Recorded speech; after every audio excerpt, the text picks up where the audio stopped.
Hey guys, welcome back to the Unsavvy Budgeter.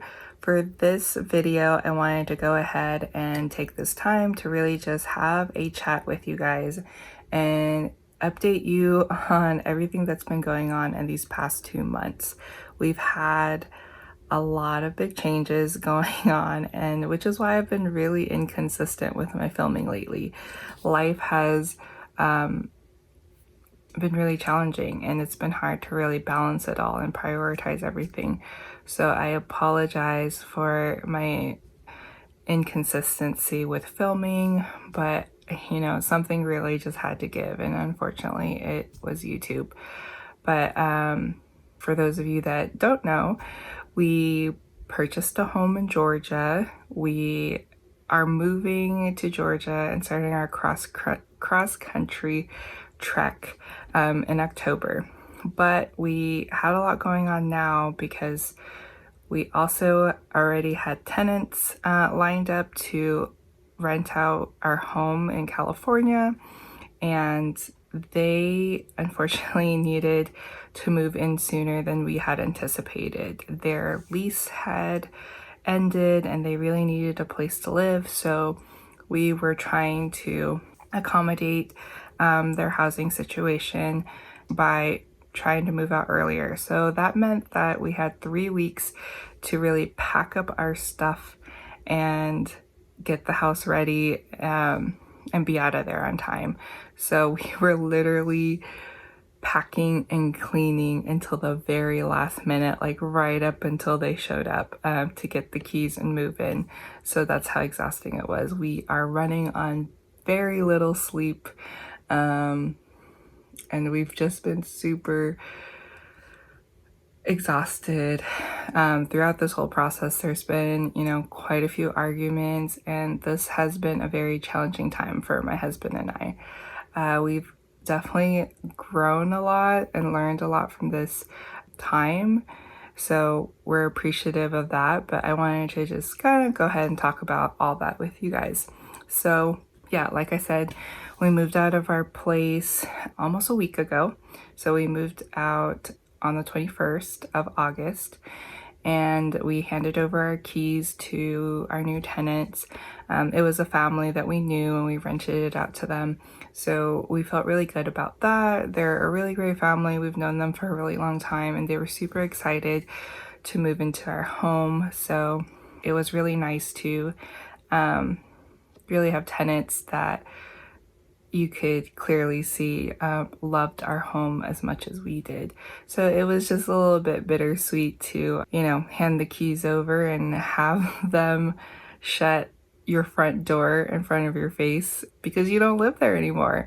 So it was a very interesting moment for us. We're like, oh my God, this has been our home for like 6 years, and now we can't go inside anymore. So that was an emotional and kind of sentimental time. But yeah, we moved out, and where are we living now? So currently we're living with my parents for 2 months, or almost 2 months. So hence my background. I'm currently filming in my childhood bedroom. So this is where I grew up. My husband's staying here with me as well. So my parents are gracious enough to let us stay here for free and just really not having us worry about much. So we're really grateful for that. Yeah, we ended up saving quite a bit of money doing that.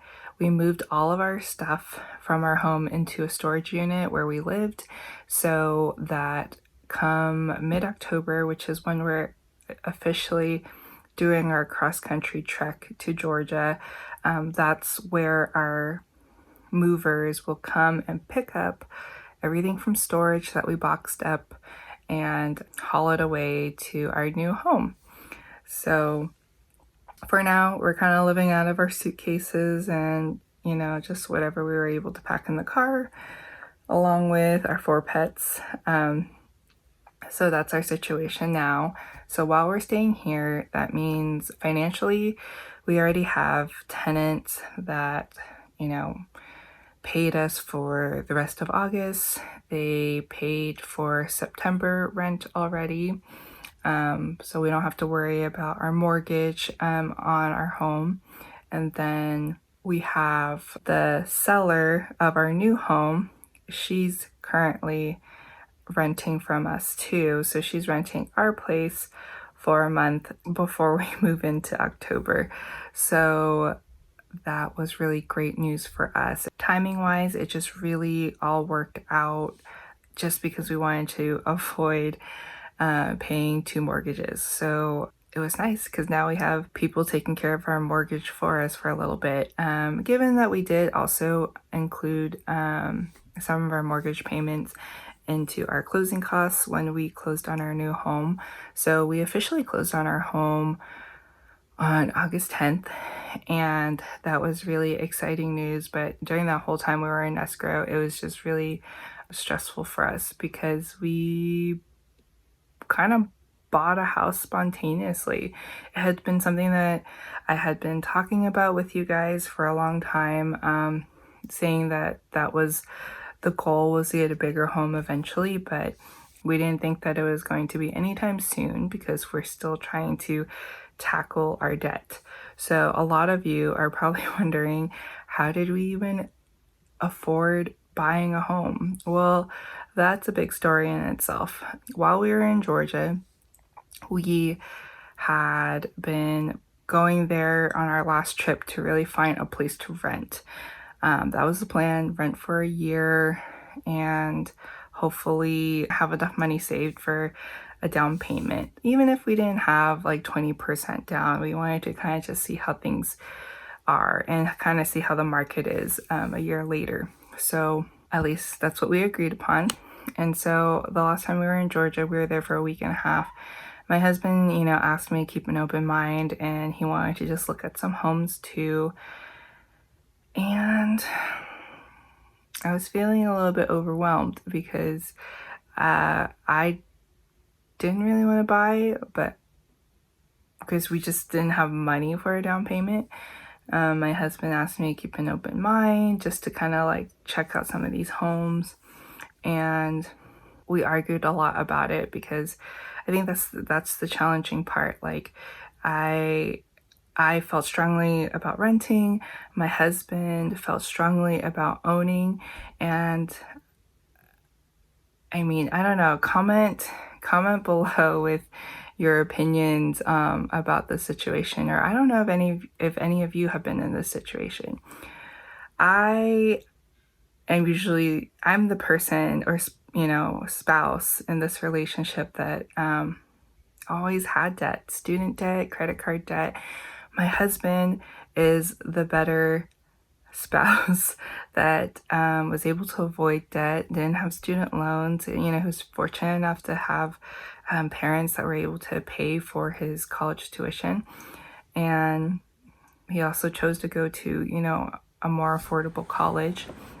So he was just raised to like avoid debt, and he just felt like all debt is bad debt. And his views are also very strongly against renting. He feels that renting is a big waste of money. You're just throwing money out the window. It's better to, put that money towards an investment, which is a home. And, I see his point of view there, and I agree. Like, if I could avoid renting, I would. And if I could buy a home, I would. But it just didn't seem like it was an option at all because we don't have money. So buying a home wasn't on my mind. We argued a lot about, our differing opinions. And, as embarrassing as it was, we argued in front of family. So my siblings intervened, and they ended up trying to help us compromise and mediate, and they ended up offering us a gift towards our down payment, which is something that I really couldn't ask for. It's a huge gift, and I wasn't expecting it. And I'm also a person that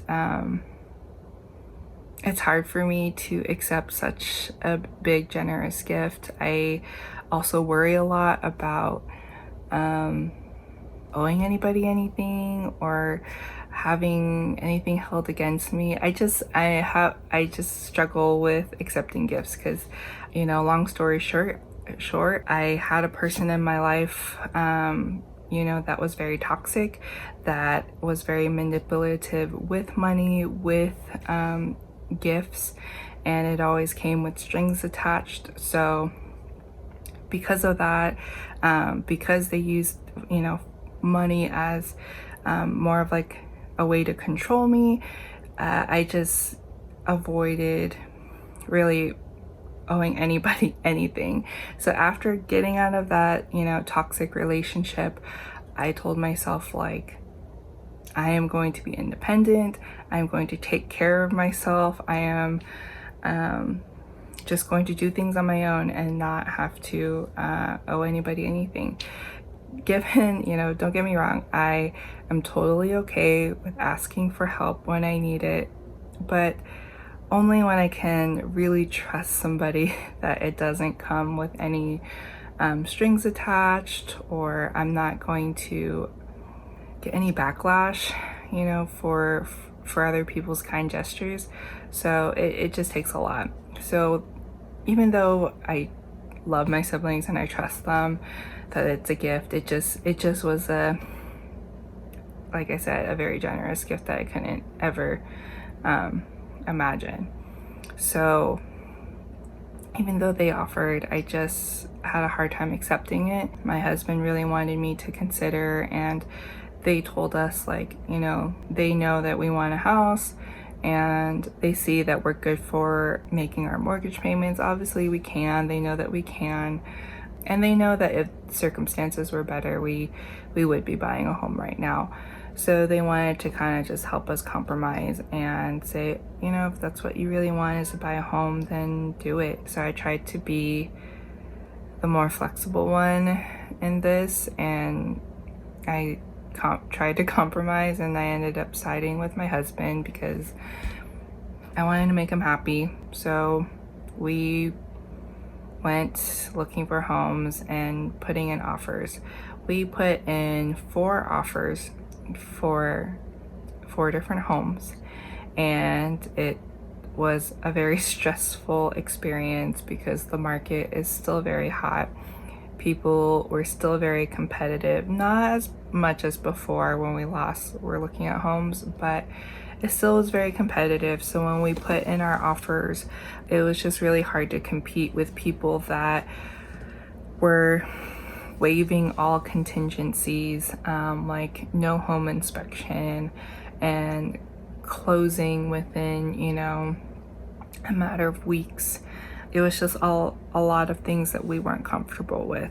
So we really tried to work with our realtor on just how we could get a home, especially in a short period of time. We only had a week and a half to look. So we put in the 4 offers. We didn't get, the first 3. One of them was willing to accept us as a backup offer in case the first one fell through, because that happens. There was another home that our first offer on a home, we asked them to put us as a backup offer, and they actually didn't respond. So we were really bummed about that, because all of these homes we went in over asking, but the one that the first offer that didn't even respond to us about a backup offer, we just were like, okay, whatever. We were so in love with that home, but we just felt like we weren't gonna get it. And probably like a week later, they reached out to us asking if we're still interested, saying they only reached out to us and they want to see if we want to, make an offer. So we're like, yeah, please take our backup offer. But they wanted us to meet their terms, which was match what the original offer was. They explained to us that the first offer that they chose fell through because the person pulled out. They actually did not see the home in person, so they ended up changing their mind. They, waived all contingencies, and that's what they wanted us to do, but we refused to do that. We said we absolutely still needed to do the home inspection, and they asked us to put in $10,000 more over asking, over our offer that we had put in, and they said if you meet our terms, it's yours. So we basically met their terms almost, except waiving the home inspection. So we got up a new contract for them, rushed to do it and sent it in. They're like, okay, get the new contract in for us and meet our terms, and we're not going to call anybody else because we just want to be done with this. So we're like, yes, let's do it. And unfortunately they lied, and they ended up doing a whole bidding war again, for a second round with all the other offers that they had. So they had 20 offers for their home. So they literally called up all 19 of us and asked us if we were still interested, and asked us to give our best offer again. So I went into another bidding war, and I just was so angry and had a bad taste in my mouth from that experience. I was like, forget it. We put in an offer, met their terms. They said they weren't going to reach out to anybody else, but they did. And it was unfortunate, but you know what? Everything happens for a reason, because if all that didn't happen, we wouldn't have gotten the final home that we chose. The fourth home that we put in an offer in, we made sure to be quick. I mean, the moment it got listed, we made sure to see that home that day, or if not the next day early in the morning. So we were the second people to see the home, and we made sure to put in an offer that same day. And we pretty much tried to pull all the stops on this one, because it just was a move-in ready home. It wasn't exactly the location that we were hoping for, but we were willing to compromise on it. So it was a beautiful renovated home in a really great community, and a really decent school district as well, since we're planning on staying put at this home for quite some time. Originally I had wanted to buy a home that could turn into a rental, and in my mind I only wanted to buy a home that was less than $300,000 to temporarily live in, and then turn it around into a rental. Unfortunately, we really didn't find anything like that, and we just really needed a home. So even though I was looking for homes like that, my husband, on the other hand, was not. He definitely had rose-colored glasses on or something like that, because he was looking for his dream home. And we upped our price range, and we ended up picking a home that was definitely not going to be a rental. So I told him, if we're choosing this home, then we're going to stay put for 7 years minimum, and have our first kid there and stuff like that. So he was fine with that. I just said, let's just get the dream home now, and we'll figure out the rental properties later. So we're gonna have to go back into saving for some rental properties, and to keep an eye out, and just have more time to really look and search for that. We put in an offer, and we did not put in 20% down. We ended up putting 10% down. That is what my siblings offered to help us out with, for the down payment as a gift. And I ended up saying okay, well, I am so generous, I'm so appreciative of the gift, that I wanted to do what I could to cover the closing costs. So pretty much once we got our offer accepted on that last home, we were beyond excited. And then it just started becoming reality, because we were getting ready to leave in 2 days. So we had to work quickly. We had to figure out the logistics of how we're gonna purchase a home while we're in California. So we worked quickly with our realtor, and we had to close in 3 weeks. So that's also what was adding to the stress. Our realtor did a really great job, like, you know, matching us with like a great team of people to really help us through this and make sure that we met the deadlines. So yeah, that seller accepted our offer. She loved our offer letter that we included. I was skeptical about including a letter with our offer, but I figured it doesn't hurt to try, and it ended up working out. She really loved it and she loved us, so I was happy about that. And going into, getting ready to fly back home to California, we had to work out the logistics, but it was very stressful because we already had to figure out how to pay our closing costs before we left. So once I figured out what the closing costs were going to be, we reviewed our budget and figured out if we could pay that or not. We barely had the money. Like, it was like really like down to the penny. And we had the money with, just the paychecks that we had coming in and our emergency savings. We wiped that out, as well as all of our sinking funds that we had been saving up for, future expenses. We wiped all that out just to be able to pay those closing costs. So it was also really stressful because our finances were a mess. When you're going through this process, you really want to make sure that you have everything in order, and you really only want your money to come out of one account. In my situation, because we're going through this debt-free journey, I had several bank accounts that I had been using for my sinking funds. And because I had all these different financial institutions, I had to try to figure out, what's the best way that I can pay these closing costs. Little did I know, because I'm a first-time home buyer, I didn't know that I should have just left it as is and, just do individual checks from those banks. But because we were in Georgia to visit, I didn't have my checkbooks with me. So that was really a struggle, figuring out how I'm going to pay this. I didn't have any checkbooks. So I thought it would be easier if I just tried to transfer all of my money into one account. And it just made things way more complicated because they needed a paper trail of like where all my money was coming from.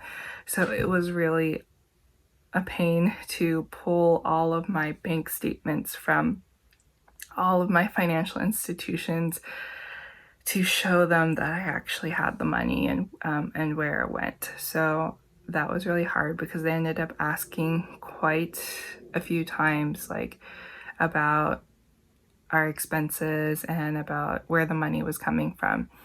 So once we finally got all of that cleared up, we felt better. But those questions really didn't stop until like a few days before escrow closed. So I just felt really on edge, not knowing if we were going to make it out of escrow alive or not. Yeah, so there was that. Then we had to figure out, just how my siblings were going to pay the gift for the down payment. And yeah, once we figured out all those logistics, it was done and over with. But I just wish that I had known a lot of those things beforehand. And my husband's not a first-time home buyer. This is his second time around, but he had bought his home when he was really young, and he bought it with his parent. And that time he had his parents helping him, and he had a realtor that really just kind of handled everything. So he really didn't remember much from his first time home buying experience. So it kind of was like all new for us both all over again. So we learned a lot so that we know that next time we buy a house, we're going to be a lot more prepared. But I felt so sorry for the people that had to deal with us, because they must think that our finances are such a mess. But yeah, I didn't really want to like explain to them like, yeah, I'm on this debt-free journey. I had all these like sinking funds. I just tried to do what they asked. But we made it. We survived. So I'm so happy about that. Because of the tricky thing was, because we closed in 21 days and I was having a fun employment for 2 weeks, I could not apply for the home loan. or home mortgage loan. Because in order for me to do that and close in 21 days, they needed to see, a recent pay stub. And I didn't have a pay stub because I hadn't started my new job yet. So thankfully, my husband qualified for a mortgage loan by himself, which was very fortunate. And it was just much faster to go that way with just having him provide all the paperwork and everything that was needed. And I just had to sign paperwork to, for being a home buyer with him, but not part of the mortgage loan. So yeah, that was unfortunate. Like, again, I wasn't planning on buying a home during my fun employment. So if we had better prepared for this, I would have, made sure that I started in my job and had my first paycheck or had several paychecks to show that I had income and I was good for the money. So yeah, there's that. And, through it all, we survived. But if you guys have any further questions about this home buying process, please feel free to ask in the comments and I'll do my best to answer it all. I have to say that, as much as I wanted this to be a fun experience for my husband and I, it actually ended up really challenging our marriage. We definitely found ourselves in a lot of arguments trying to compromise because we didn't see eye to eye on a lot of things. And it was an unfortunate experience to go through because of such the high stress that this was, buying a home last minute. So I don't recommend it. And, communication styles between my husband are also very different. So going through this, I ended up suggesting to him that we see a therapist that could really help us mediate and kind of talk through these difficult topics and life changes that we've been going through. So, I have no shame about it. When your marriage is being tested or your relationship's being tested in ways where you just feel helpless and you don't know how to ask, you don't know how to fix it, then just ask for help. And that was what I ended up suggesting. I really was happy that we went and sought out a therapist that we could just have a few sessions with to kind of just have a safe space to talk freely, because we really struggled to talk to each other and understand each other and hear each other out. So with that, we were able to really understand each other's perspectives on why we felt the way that we felt about this whole process and this whole thing that we had been going through. So that was really nice, and we came out stronger because of it. So, I wish that this home buying process would have been more of a happy fairy tale moment, but it wasn't really the greatest time with us being on this debt-free journey and just a lot of changes going on in our lives already. So yeah, I think that was really a sad truth for me. But I think that the next time we go and buy a home again, I'm sure that it will be much better experience. And I think that we're going to be stronger from this, and it will be a lot more of a happier experience going forward. So, we survived this, and so we just know that our marriage and our relationship is strong. It was tested, and we still love each other, but we definitely are like any other couple where we have our ups and downs. It's all done now. I'm happy. We don't have the stress of packing and moving anymore, because we also were stressed about that, but we made it. And as for, I ended up having a conversation with my husband just about the gift that we got as a down payment for my siblings. And as much as nice as it is, to have a gift and not owe anybody anything, I still can't sit well with taking that huge chunk of money for free. So I worked out a plan with my husband, and I told him, you know what, I know it was a gift, but I want to save up the amount of money that they gave to us as a down payment and put that towards my niece and nephew's college tuition as, just a thank you in return, because I am beyond thankful for what they did. And I'm happy that, they cared that much to really help us compromise and get through this. So not everybody will have siblings like mine. My sister is a big part of my life, and I get emotional every time I talk about her and I think about her, because she's like the second mom to me. We have my sister and I have a 15-year age gap. So she has been my second mom. She took me to kindergarten for my first day of school, and she has been like my rock through everything. So even going through like these difficult times, she really came through. So I know that it's very rare to have a sibling like that, to really be that generous with you and expect nothing in return. But I want to pay it forward. I have my niece and nephew to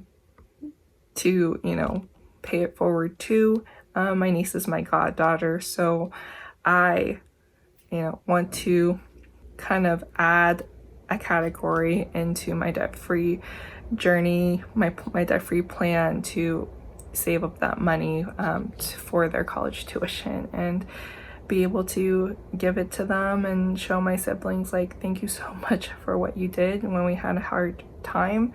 And I hope that this gift will really alleviate some of your stress with your kids' college tuition in the future.